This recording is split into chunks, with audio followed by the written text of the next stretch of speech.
Sanchez. And I'm Barbara Zavala. And welcome to another episode of 5 Questions. Our guest today was Chancellor Betty Rosa from the New York State Board of Regents. We had the honor to ask her 5 questions, so let's hear what she had to say. Question number 1. How has your background influenced your career?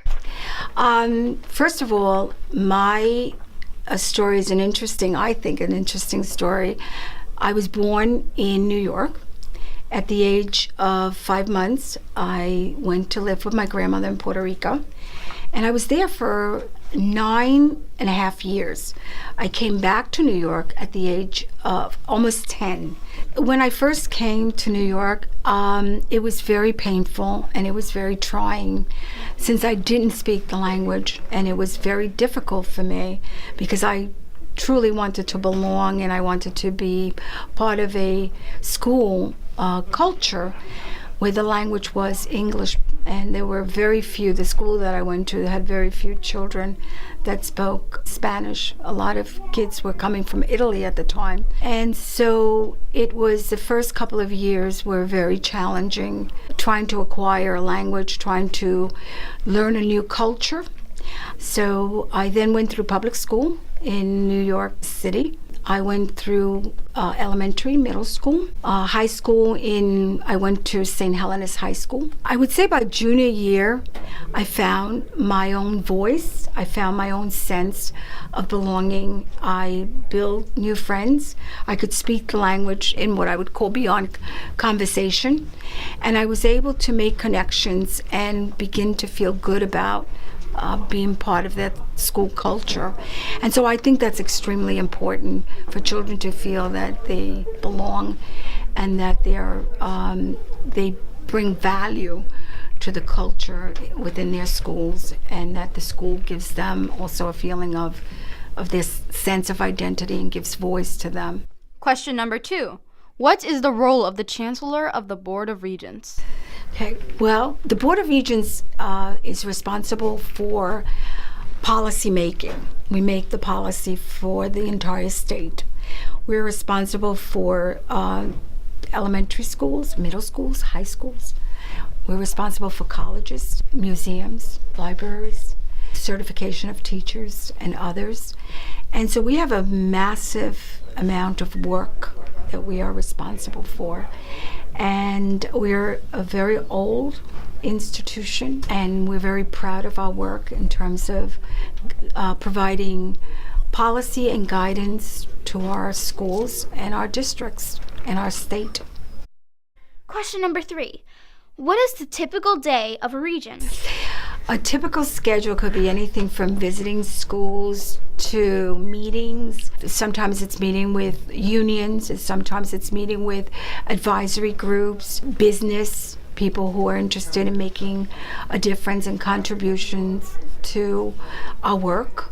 We have meetings with the borough president. Sometimes the meetings are with other superintendents in different districts, meetings with assembly people. And so our meetings vary depending on the work that we're doing. So for me, what's exciting about it is that we are looking at the quality of the education that our students receive, and that's very, very important. So we look at urban, suburban, rural, and these communities have different needs, and we have to create different responses for these communities. Question number 4. What is an accomplishment you are most proud of? Outside of the Board of Regents, and I'll come back to the region, the thing that I'm probably most proud of, when I was a principal of a community school, very similar to this school, but it was a middle school, I was very proud of the fact that we were able to offer our children so many opportunities. And from running a store to drafting, being architects, wanting down the road to be some of the young women to be engineers. So it was a school that was open till 10 p.m. every night.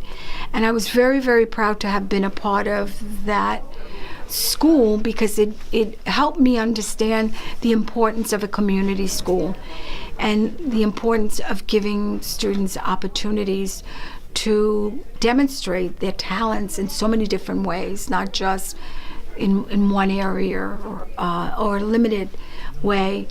So I'm very proud of having been a principal of that school, and I'm particularly proud of taking that concept and bringing it to my district when I became a superintendent and applying that learning to a school that I founded in District 8. On the Board of Regents, I'm probably very proud of being the first Latina Chancellor of the Board of Regents. And so that to me is hopefully a statement to a lot of young women who aspire to take my position down the road. Wow, that's really inspiring. And question number 5. Why are teachers important? There's so many reasons why they're important. I would have to say that many of us that have gone through schooling, we can close our eyes and have an image of a particular teacher that inspired us. Even for me, going way, way back, I remember Frank Giordano, who was a guidance counselor / teacher for me, who pretty much told me, and at the time I didn't know this, but he said to me, "Betty, you are Harvard material." And I didn't understand what that meant at the time, but it stayed with me, and it allowed me to build a kind of confidence in myself. And so teachers inspire, teachers help students dream, and I know parents do the same, but there's nothing like having a teacher that tells you you can do this, and the world is open to all possibilities. We would like to thank Chancellor Betty Rosa for taking the time to answer our 5 questions. For more information, visit her Chancellor page at the New York State Ed website. See you next time on 5 Questions. Bye! Bye!